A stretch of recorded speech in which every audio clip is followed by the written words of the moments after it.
ಇದು ನಾನು ರಾಜ್ಯ ಮಾಹಿತಿ ಹಕ್ಕು ಮತ್ತು ಸಾಮಾಜಿಕ ಕಾರ್ಯಕರ್ತರ ವೇದಿಕೆ ಕೇಂದ್ರ ಕಚೇರಿ ಕುಣಿಗಲ್ ಈ ಸಂಘಟನೆಯಲ್ಲಿ ನಾನು ಈ ಹಿಂದೆ ರಾಜ್ಯಾಧ್ಯಕ್ಷನಾಗಿ ಸೇವೆ ಸಲ್ಲಿಸಿದ್ದೀನಿ. ಜೊತೆಗೆ ಈಗ ನಿಕಟಪೂರ್ವ ರಾಜ್ಯಾಧ್ಯಕ್ಷನ ಕಳೆದ 4-5 ವರ್ಷಗಳಿಂದ ದಲಿತ ದೌರ್ಜನ್ಯ ನಿರ್ಮೂಲನಾ ಸಮಿತಿ ವತಿಯಿಂದ ಹಲವಾರು ಸಭೆಗಳಾಗಿದ್ದಾವೆ ನಮ್ಮ ತರೀಕೆರೆ ಉಪ ವಿಭಾಗಾಧಿಕಾರಿಗಳ ಸಮ್ಮುಖದಲ್ಲಿ.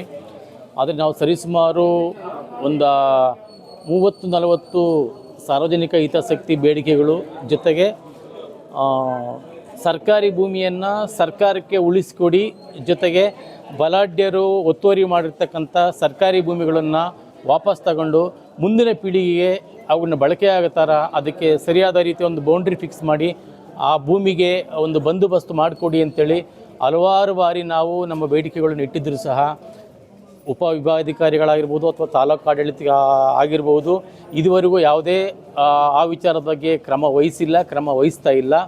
ಇದಕ್ಕೆಲ್ಲ ಕಾರಣ ಏನು ಅಂತ ನಮಗೂ ಇನ್ನೂ ಅರ್ಥ ಆಗಿಲ್ಲ, ಅವರು ಸಹ ನಮ್ಗೆ ಹೇಳ್ತಾ ಇಲ್ಲ.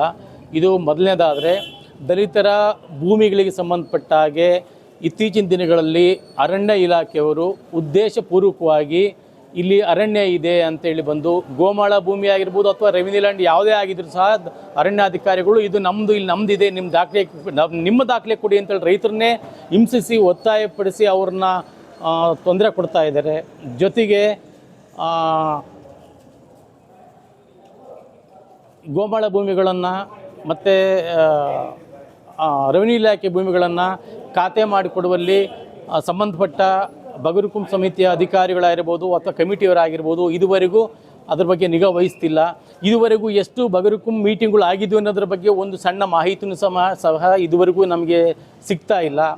ಕೇಳಿದರೆ ಇದ್ರ ಬಗ್ಗೆ ಎಷ್ಟೋ ಒಂದು RTIಯಲ್ಲಿ ಮಾಹಿತಿಗಳನ್ನ ಹಾಕಿದರೆ ಅಸಂಪೂರ್ಣವಾದ ಮಾಹಿತಿಗಳು ಕೊಡ್ತಾರೆ. ಮತ್ತು AC ಆಫೀಸ್ ಆಗಿರ್ಬೋದು ಅಥವಾ ತಾಲೂಕು ಆಫೀಸ್ ಆಗಿರ್ಬೋದು ಅಭಿಲೇಖಾಲಯದಲ್ಲಿ ಇದುವರೆಗೂ ಸಾರ್ವಜನಿಕರು ಕೇಳ್ತಕ್ಕಂಥ ಒಂದು ದಾಖಲೆ ಸಹ ಸ್ಪಷ್ಟವಾಗಿ ಸಂಬಂಧಪಟ್ಟ ನೌಕರರಲ್ಲಿ ಕೊಡ್ತಾ ಇಲ್ಲ. ಇದು ತುಂಬ ನೋವಿನ ವಿಚಾರ ಆಗಿದೆ. ಅದು ಅಲ್ಲದೆ ಇತ್ತೀಚೆಗೆ ಈ ನಮ್ಮ ತರೀಕೆರೆಯ ತಾಲೂಕು ಆಡಳಿತ ಕಚೇರಿ ಒಂದು ರಿಯಲ್ ಎಸ್ಟೇಟ್ ಆಫೀಸ್ ಆಗಿದೆ.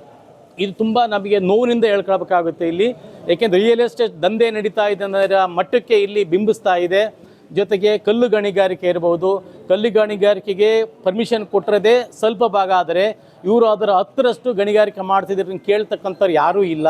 ಜೊತೆಗೆ ಈಗ ತಾನೇ ನಡೀತಾ ಇರ್ತಕ್ಕಂಥ ರಸ್ತೆ ಕಾಮಗಾರಿ, ತರೀಕೆರೆಯ ನಗರದ BH ರಸ್ತೆಯ ಕಾಮಗಾರಿ ಈಗಾಗಲೇ ಇನ್ನೂ ನಿರ್ಮಾಣ ಹಂತದಲ್ಲಿದೆ. ಈಗಾಗಲೇ ರಸ್ತೆ ಕಿತ್ತು ಹೋಗಿದೆ ಮತ್ತು ಅದನ್ನು ರೀಡಾಂಬರ್ ಮಾಡಿದ್ರು ಸಹ ಅದು ಕಿತ್ತು ಹೋಗಿದೆ. ಮತ್ತು ಅವೈಜ್ಞಾನಿಕವಾದ ದೊಡ್ಡದೊಂದು ಮೈಸೂರು ಮಾದರಿಯ ಒಂದು ಸರ್ಕಲ್ ಮಾಡಿದ್ದಾರೆ. ಅಲ್ಲಿ ಓಡಾಡ್ತಕ್ಕಂಥ ಇವು ವೆಹಿಕಲ್ಗಳು ರಸ್ತೆ ಮೇಲೆ ಓಡಾಡ್ತಲೇ ಚರಂಡಿ ಮೇಲೆ ಓಡಾಡ್ತಾ ಇದ್ದಾವೆ. ಚರಂಡಿ ಗುಣಮಟ್ಟ ಅಷ್ಟೊಂದು ಜಾಸ್ತಿ ಇಲ್ಲಿರೋದ್ರಿಂದ ಈಗಾಗಲೇ ಮೇಲ್ಗಡೆ ಜೆಲ್ಲಿಯೆಲ್ಲ ಕಿತ್ಕೊಂಡು ಹೋಗ್ತಾ ಇದೆ. ಯಾವಾಗ ಬೇಕಾದರೂ ಆ ಚರಂಡಿ ಒಳಗಡೆ ಓಡಾಡ್ತಕ್ಕಂಥ ವಾಹನಗಳು ಬೀಳೋ ಚಾನ್ಸಸ್ ಸಹ ಇದೆ. ಹಾಗಾಗಿ ಇದಲ್ಲದೆ ಮತ್ತು ಇದೇ ಇಲಾಖೆಯಲ್ಲಿ ಅಧಿಕಾರಿಗಳು VA ಇರ್ಬೋದು, RI ಇರ್ಬೋದು, ತುಂಬ ಲಂಚಬಾಕತನ ಜಾಸ್ತಿ ಆಗಿದೆ. ಇದು ಎಲ್ಲೇ ಮೀರಿದೆ. ಇದನ್ನು ಕೇಳೋರಿಲ್ಲ, ಹೇಳೋರಿಲ್ಲ. ಇವೆಲ್ಲ ಒಟ್ಟಾರೆ ಸರಿಸುಮಾರು 100ಕ್ಕೂ ಹೆಚ್ಚಿನ ಸಮಸ್ಯೆಗಳಿವೆ ಇಲ್ಲಿ ನಮ್ಮ ತರೀಕೆರೆಯ ಒಂದು ಆಡಳಿತ ಕಚೇರಿ ಒಳಗಡೆ ನಡೀತಕ್ಕಂಥವು. ಯಾವುದ್ರ ಬಗ್ಗೆನೂ ಅಧಿಕಾರಿಗಳು ತಲೆ ಕೆಡಿಸ್ಕೊತಿಲ್ಲ, ಯಾವುದ್ರ ಬಗ್ಗೆನೂ ಕ್ರಮ ವಹಿಸ್ತಾ ಇಲ್ಲ. ಹಾಗಾಗಿ ಇವೆಲ್ಲವೂ ವಿಚಾರಗಳನ್ನ ಇಟ್ಕೊಂಡು ನಾವು ಇವತ್ತು ಇಲ್ಲಿ ಹೋರಾಟಕ್ಕೆ ಕೂತ್ಕೊಂಡಿದ್ದೀವಿ. ಜೊತೆಗೆ ನಮಗೆ ಜಿಲ್ಲಾಧಿಕಾರಿಗಳು ಮತ್ತು ಅರಣ್ಯ ಇಲಾಖೆಯ DF ಮತ್ತು CCF ಮತ್ತು ಜಿಲ್ಲಾ ಉಸ್ತುವಾರಿ ಸಚಿವರು ಸಹ ಈ ಸ್ಥಳಕ್ಕೆ ಬಂದು ನಮ್ಮ ಸಮಸ್ಯೆಯನ್ನು ಇತ್ಯರ್ಥಪಡಿಸೋವರೆಗೂ ನಾವು ಈ ಧರಣಿ ಸತ್ಯಾಗ್ರಹ ಹೋರಾಟವನ್ನು ನಾವು ಕೈ ಬಿಡೋದಿಲ್ಲ. ಮೇಲಾಗಿ ನಾಳೆಯಿಂದ ನಾವು ಉಪವಾಸ ಸತ್ಯಾಗ್ರಹವನ್ನು ಪ್ರಾರಂಭಿಸ್ತಾ ಇದ್ದೀವಿ ಅಂತ ಹೇಳ್ತಾ ನನ್ನ 2 ಮಾತನ್ನು ಮುಗಿಸ್ತೀನಿ. ಜೈ ಭೀಮ್.